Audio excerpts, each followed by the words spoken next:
welcome back to the next episode of Let's Talk Hyderabad with me, Ritika. And today we have Anchal Agarwal. Anchal, thank you so much. I really appreciate you giving your time because I know your son is unwell, so I really appreciate you coming. So this is Anchal Agarwal, and I would request you to please introduce yourself. Hi everyone. Hi Riddhi. Thank you for having me over. The pleasure is all mine. And I have seen you guys are doing such a phenomenal job. I've seen your last podcast, and I feel this through these kind of discussions we find new ideas, new solutions, new pathway for people. Of course. So even I am someone who really want to help people, and thank you for giving me this opportunity for coming over. Thank you. No, I'm really looking forward to this conversation because I know there's a lot of learning that mothers watching will have a takeaway, and for me, of course, I'm an educator as well. So I think we have a lot to talk about. Yes. You being an educator too, it's really nice to be connected on Instagram, and it's really nice. Thank you for having me over. Oh my God, all the pleasure is mine, and I appreciate you coming on the podcast. Before we continue, if you could just introduce yourself for the line of work that you are in for the people who may not be familiar with it. Yeah, so I don't call it a profession. I actually got married at a very young age. And then I have two children, a mother of two lovely kids. They mean the world to me. And I was really fascinated with the idea of conducting workshops. So I used to whatever occasion or festival, I used to do a lot of decoration at home, whether in society or something.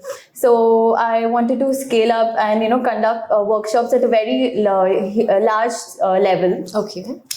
So, that's how, and whenever I used to do something or conduct workshops, some unique thought used to come in my mind. I used to just write it down, and I started posting on Instagram my thoughts and all. When I got a lot of, likes and recognition, and that's how I started, reaching out to schools, colleges where I conduct workshops for students. So that's how you started. Yeah, that's how I started. That's very spontaneous and good on you. Continue. So I educate, I mentor young students, create awareness about waste management and how we can be live a sustainability living. Yes. Yeah. So because students are the change agents, they have to create awareness, influence the people around them, whether it's family or students, so family, neighborhood. So they are like the change agents. True. Because they are our future. So I'm creating awareness, how we can live a green and clean life. Yes. Oh, that's fantastic. I think that's something that's very important, given it's like a need of the hour as well. The way things are heading, I think we really need to be very mindful of how we live our life and make good choices. So that's fantastic. So if I may ask, what age group do you have these workshops for, like the children age group? Yeah, it's from age 5 to 14. Okay. So we conduct workshops also, and also I conduct workshops for moms as well. Oh, wow. How we can have a balanced life, and how we can use your full potential. And see, women these days, they don't know they want to do something in life. So I just I want to inspire them to do something which they're capable of. So I want to be known that way. I think that's wonderful. I'm to loving give them your thought encouragement, process. to give them encouragement that we can do it's just your choices. It's all about the mindset, basically. So I really love your thought process, because the vibe I'm getting is that you really want to give back. Yes. I think you really want to contribute, and I really want to contribute in women and also kids, how they can see, I also in motherhood, because motherhood encompasses like all the struggles as a woman, whether in whatever aspect, positive or negative aspect, and it comes with a lot of responsibilities, and it changes us as a woman. Yeah. And we as a mother, we are guiding light to our young ones, right? And I want to make them feel more secured, and through my motherhood, through these experiences, I want to share it to the world, and it's just through my experiences what I'm writing content on. All right. So it's like that. I'm going to throw a very cliched question at you, probably. How does one strike a balance, like especially women? How do they strike a balance between handling the home and their work and their children? How do you do it? See, is there any one of course, there should be passion in everything you do. Passion can be built everywhere. Yeah. If there is passion, you will reinvent, discover yourself. Wow, that's such a beautiful thing. If you have passion, you can reinvent. Yes, I'm saying That's whether you're at beautiful. home, it's not that you can develop passion wherever. Yeah. See, I love cooking. Yeah. I have very supportive in-laws. Yeah. Okay, and I look after my kids Yeah. also. And then I'm an educator, and also I'm an influencer now. Yes. Creating content. We have this obsession to improve lives through my content creation, mentoring, education. So that's I'm doing so much in the edtech space also. I'm endorsing some educational products. So yeah. Would you say that, probably sometimes it helps when your family also comes and supports? Yeah, definitely. It does. It You helps definitely you balance need that moral support. Yeah. Okay, and you need that. That's how you need right people around you. So I Yeah. always follow this healthy people diet. Okay. I tell my friends, and I cute. follow this So there's healthy some- people diet. Wow. People who are if they're good, they're amazing. Okay, Yeah. and if they're bad, and they're not bad they're bad for my energy, bad for me. I simply walk off. Like Yeah. I tell my I've made content on this on Instagram also, that people who deserve you will be with you, and they'll just simply walk away from your life. So I call this a healthy people diet. That is so cool because I'll tell you why. Because we say toxic people, and that word itself carries a lot of toxicity with itself. Yes. So I love completely this way stay of- away yeah. from negative people. Yeah. I don't let negativity be around. Being positive doesn't mean that you have to be happy. So I say Yeah, true. positivity means that when you're having hard days, okay, bad days, so you know that better ones are coming. So you have, so that is positivity, I feel. And yes, and it's your choice, how you react to any situation, positively or negatively. True. So you have to choose to be happy, you don't have to wait for the right moment. You choose to be happy. It's your decision. Yeah. So that is how I want to spread. See, and being happy, I try to be happy. Happy moms create happy children. Yeah, and if That's you're true, guys. If the mom is happy, the child is happy, the home is happy, it's flourishing, it's prospering. Yes. Yeah. So the key is the lady of the house. Be Yes. happy, be healthy. Yes, I be think happy. Your be emotional healthy. well-being. If you focus on yourself, Yeah. and then you will be able to, make change in others' lives. So you change yourself to make a change in others' life, right? Yeah, of course. Yeah. That's how my journey is. Yeah, that's beautiful. I think also one thing which I realized over my journey is it's very hard to come to such a state, and I'm still transitioning into the state. But if you're being unaffected, Yes. if you're in a state, whether you have a good day or a bad day, if you're being like how you said, like you Yes. have to look forward to the next day, right? Yes, yes. So if in that unaffected state, I think it's easier to navigate through life also, which is very difficult to get to, by the way. No. You can. If you focus on yourself, focus on your goals, Yeah. focus on what you want to become in life, and just be focused and have confidence. See, if you have confidence in the situation when you're criticized also, you win. You should be confident. So these external, behaviors, these things will not matter to you. So basically, prioritize yourself. Yes, I say manage your self-care, Yeah. manage yourself, self-care. And I also tell women that you should indulge in any self-care practices. Yeah. Allow some time with yourself. I was just going to ask you, Yeah. how does one take care of themselves? Because we always listen about, I'm feeling good, I'm wearing a good dress, and I'm doing a good Yes. makeup. But I think it's much more deeper than that. If you could expand a little on that. That's what I'm saying. Like, if you spread positivity only if you're happy from within, and how you can manage your self-care. You indulge in some self-care activities, spend time with yourself. So I tell my viewers about the 5-minute magic, that you have to wake up 5 minutes before your sleep time, 5 minutes, sleep 5 minutes early, and be with yourself. Like, read any kind of book in silence, be in silence, meditate. Meditation also really helps to connect your core. Inner so core. once you connect to your core, you are unstoppable. I agree. So I agree. and you laugh at yourself. Laugh for no reason. I think a confident woman is someone who knows how to laugh at yourself, your own self, right? Yeah. And so Because you know, when you bring out your A game, Yes, you're yes. unbeatable, so you don't mind the quirks around, right? Yes, absolutely. So That's beautiful. so I feel like, see, you can't conquer everything in a day. So don't have to be harsh on yourself, right? So I think I always prioritize my work. What is important? Yeah. What is not urgent? Urgent versus important. So I have my to-do list ready, and that's how I plan my entire day. So I'm able to do so many things. It's just that I prioritize.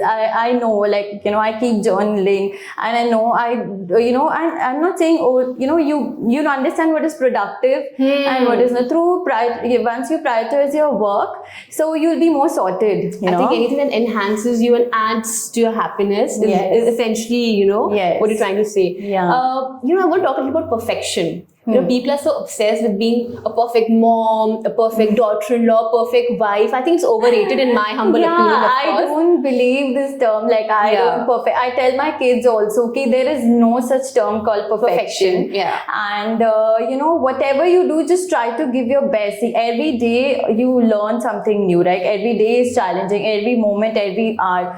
So whatever, you're trying to learn. Just give your best.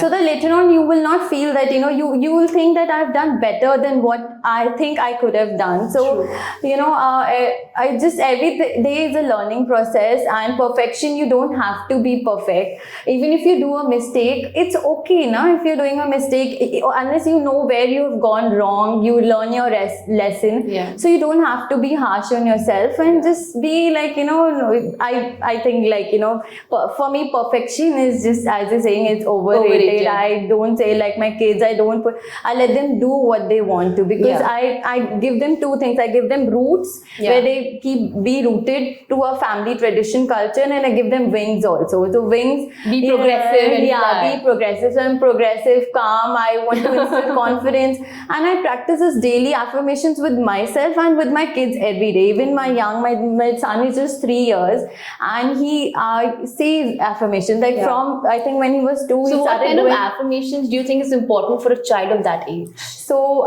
he says that, when we are on the way going to the school, so he says, thank you, God, for this beautiful life.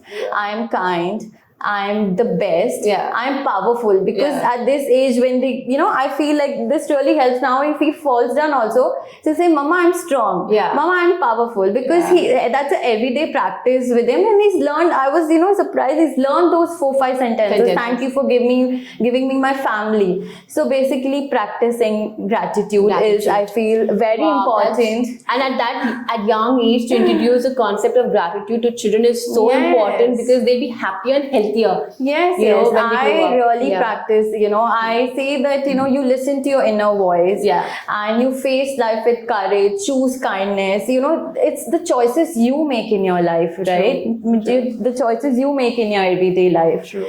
So again, it's all the mindset about what you want to be, and you are what you right think now. Of yourself. Yes. You mentioned about kindness. Yes.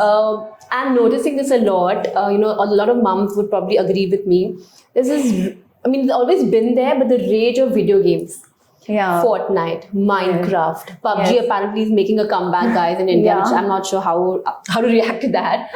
So I want to know, what are your thoughts? Because these games are not like all about love and kindness. They are about literally killing each other. It's violence. It's hardcore violence. Do you think that will have an impact on children, especially teenagers? What are your thoughts on that? Definitely, it is. See, right now, it is the world. Like, young generation are, they're obsessed with these games and all, and they actually seek pleasure from these things. So I feel sad. It's all right in a limit, because even we have grown up on playing video games. These games, when we were in our time, so we used to also maybe listen to some music, and that time, so kids, I think, let them. We just need to make them aware that what is wrong and what is right. Correct. And let them, they're all grown ups. They're more smarter than us. Oh, they are. Yeah, they're more evolved and enlightened, I think. And see, not only kids, even parents these days, they're busy on their phones, work. So if I say that if you want to inculcate a behavior on the kids, you set an example. Yeah, you set an example. They will emulate your actions, right? Yeah. So you also have to, when they're around in the same room, not go on social media, don't be hooked on your phone, and try to have some quality time with them. Yeah. And they are smart enough. I think they know how these things they know how to draw a balance. Have a negative impact on their mind. So they prepared. Yeah. They prepared. Yeah. Okay. That's good to know, because I tell you, like a friend of mine, a colleague, so her son is, they play, Minecraft and Fortnite. So there's earlier on the video games, we had to work towards getting scores and unlock certain, like stages or something. Over here, you're going to pay, for example, I think Minecraft, or I'm not sure which game she was mentioning, I'm paying 10 grand. So I can get ammunition to play the game. Oh my God, like an extra thing. So so at a young age, we're instilling children that with money, everything is possible. Even though that's the reality of life, unfortunately. But for them to grow up with that mindset is a little scary for me. Like, they're too young to even get into that mindset and give that kind of importance to... See, world is changing. All of us are evolving, and I think we should let them go with the flow. Of course, they will, all of us also, if we can't compare our childhood with them, we can't impose anything on them. They are different. They are different, and they are way smarter. So I think just we have to make them aware what is good or bad for them, and just let them be with themselves. And so you think they are wise enough to understand what's good and what's bad? They can differentiate. That's good to know. That's good to know. Yeah. Now, when we spoke about obsession, I want to talk about Taylor Swift, because teenage girls are so obsessed with Taylor Swift, and to a level that it's a little bit of worrisome, Yes. I mean, my daughter has not reached to that level. Stage, She's right now into pink, black, and I'm right now facing that other levels. But see, if they feel, everyone needs a role model or something in their life. They're worshipping Taylor Swift, which is fine. I mean, everyone can do what they need to do. Everyone has a role model. Someone is obsessed over some Bollywood celebrity or something. I've had my obsessions over. But being obsessed is not bad unless it's having some negative impact on you. Maybe someone takes some person as a role model, and it's good to have role model, I feel, in life, and everyone has a role model in life. I think you wish to become a person, and in your mind, because you should become, in your mind you should think like that way. I mean, there are a lot of Taylor Swift fans out there. Don't come at me. It's just a little discussion that I wanted to have to take her opinion. Yeah, that is the because she's being worshipped. Like, it's like a cult following, which I think we haven't seen ever in a very long time, rather. So don't come at me, guys. Taylor Swift is good, great if you follow her and you like her, but not to a point of where you worship someone. It's just my humble opinion, not of course. Worship. It should not be like an obsession, but now your daughter, how old is she? She's 11. Oh wow! So she's turning 11, in fact, next week. Wow! It's a birthday. It's a birthday month. Fabulous. So, what do you think, as a parent, what are the qualities a mother should inculcate in a child? In terms of personality. What kind of qualities do you think we should focus on so that a child can develop those personality traits? See, right now, I think I am learning from my, this generation. I am learning from them. Yeah. But how to make new friends, how to forgive, how to be, live in the moment. Yeah. So this generation, they have it all. But yes, I teach her to be, kind, compassionate, and whatever you do, like there should be like a fire of devotion in whatever you do, and make her build passion. So I feel, and make her have self-confidence. So all these, self-confidence, to be kind, hardworking, compassionate, all these traits will take her in a long way, you know. Long way, yeah. So these traits will help her more, and you know, and this generation, anyways, there's so much to learn from the external sources like social media. But I, you know, ask her to be confident, like be confident in whatever you're doing. Try to give your best. And I, as a mother, like I tell my other friends also, just stop comparing, stop complaining, don't Yes. label your child. Yeah. Everyone's not perfect. Everyone is unique in their own and ways, more right? importantly- Everyone is special. Of course. Yeah. And more importantly, I think it affects their self-esteem. Yes, it And- does. Labeling does have a negative impact on your child. So stop comparing, stop complaining, just don't label, just let them be what they are, you know. Yeah, that's how I just try to, you know, deliver like positive affirmations, be, you know, be effective that way. Yeah, no, So- I absolutely agree. And you know what happens when you label children, their self-esteem, I feel, kind of in a way gets impacted. Definitely. And their confidence they start level. feeling very low about themselves. Yeah, and yes. it reflects in their confidence level at some point. Definitely, They're definitely. low, you know, they start feeling inferior. They think they're not good enough. Yes. They don't value their worth enough. So there's a lot of repercussions. So just be okay with your child. Yeah, They'll be all right when they have to grow be up. very gentle, calm. So you know, as parents, some parents, they, you know, that's what we should learn, and we have. I want to make more and more parents aware of these things, that how these things are really important in you know, in the well-being of a child. Yes, that's absolutely true. Now, you know, before we're heading to the end of our podcast, I want to know a little. Do you see, like an onlooker, do you see there's any gap between which needs to be filled from a point of view of parent and a child? Maybe they're doing something which they can change to improve, or they're not doing something which they need to do. Do you see any gap that needs to be filled in terms of parenting style, is what I'm trying to ask. See, every parent has their own, perspective to life, perspective, how they want to bring up their children, you know, but just being, positive towards life, and not, being stressed. Like stress, I feel, is most of the time self-imposed. Yeah. So, you know, Yeah, that's true. Yeah, I feel, you know, it is. Our mind keeps thinking about Yeah. something which might not even be like Yeah, it's not happening. even necessary, but Yeah. you know, so just spend, I think, whatever time you spend with them, spend quality time. I tell my, moms who have like young children, that don't kill the curiosity in the kids, don't shun them. Even if they're curious, asking a lot of questions, let them, ask, and don't react at the situation. Sometimes when you don't, you feel that the child has done some mistake, don't react at that moment. Maybe you wait for the right moment to, talk to the child, make them Counsel understand, them, counsel them.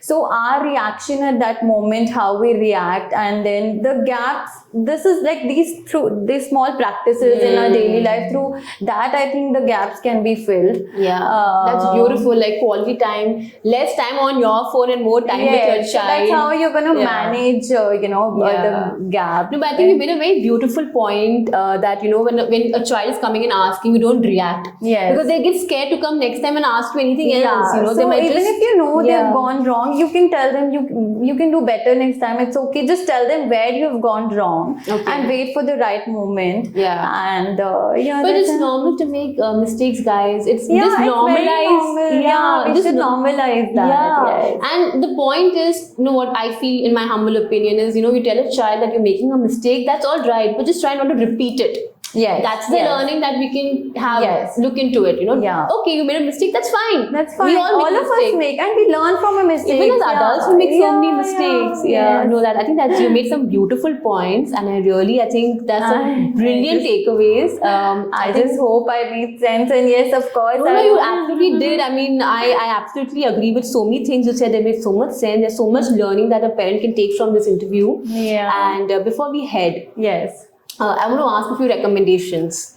Can you recommend a few things that a mother-child can do? Maybe places that they can go and chill together, or any activities that they can just enjoy themselves. When we see, when we were as our teens and all, we used to spend time. We used to have the girl times and all, right? Yeah. So now, like being a mother, the mom and child time is really important. Whether it's just for some time, you chill. I actually chill with my daughter. We go out for coffees, or whether we binge on some food, because both of us are very foodies. Oh, Yeah. doesn't look, guys. I know what they say, but Yeah, good genes probably. Yes, so maybe so both of us. Yeah, I feel like whatever time we discuss what we can do in future, and discuss what in which I give her the right direction path, and maybe we chill, go out for drives, and these things are really important to connect with each other, to fill the gaps, like how you mentioned. Yeah. So just spending some quality time with them and chilling with them, and see, I think party, even for women, hanging out with friends, going out with party, all those things are of course important, but I feel like you should I know that you can do anything in life, and you should utilize your full capacity or potential. Yeah. So I am here. I hope I'm able to inspire women. I think you already have. I'm sure. That you positive. can do whatever. It's the choices which you make, and you can't say I don't have time for anything. You have time. It's just that you're not prioritizing, and you have time for it. You have free time, guys. So you just don't realize it. Yeah, you don't realize it. It's just that means you don't want to do it. That. So you can do it. You can utilize your full potential, and that amount of satisfaction which you get. When you feel that you're doing something worthwhile, and that, and then that satisfaction, it shows on your face, and definitely you will spread positivity to your family or to your children as well. That's beautiful. I think that's such a beautiful thought, and I absolutely love you for that. And we have such beautiful things to say. Now, before we let you go, can you tell your one anthem song, a song that you go to? Like a go-to song. Okay, when I think during my hard days, or everyone goes through, me and my daughter, I mean, sometimes we listen to this song Unstoppable by Sia, You're Unstoppable, and I suddenly get that gust of, it pumps you up. It pumps me up. So I feel that song I quite listen to that song quite often, That's a good choice. You're Unstoppable. That's a great pick. Now, one last question before we let you go. What is it about Hyderabad that you love? So I'm born and brought up in Hyderabad, so I'm a true Hyderabadi from within. Whether it's my food, the food of Hyderabad, yes. Being a foodie, as I said, I love whenever there's a new cafe open up, and now and then there's new cafes now. I know. Launches opening up in Hyderabad. Every week, I must tell you that. So that weekend only, I pester my husband, all my friends, I have to try the place, So they, and of course the people here in Hyderabad, they're very warm, and they're very chill, they're very enthusiastic. Whether there's shopaholics also. So shopping, food. I think food and people definitely. Food and people. Yes, food and people. That's beautiful. I love about Hyderabad. I think food and people are something that everyone resonates. I think most of them resonate because with being food. from Hyderabad, and I have this connect with whether since the beginning I'm here. So I love the people here. That's so beautiful and so sweet, I must tell you. So thank you so much, Anchal, for coming on the pod. Thank you for having me over. It was fun. This was fun. Really. I hope our viewers also have fun. This was a brilliant conversation, guys. You definitely should give this, not give this a miss. Yeah, and stay tuned for her next podcast. She's doing phenomenal. I really appreciate you saying that. Thank you so much, Anchal. That's so sweet of you. Until next time, guys. Thank you so much. Bye.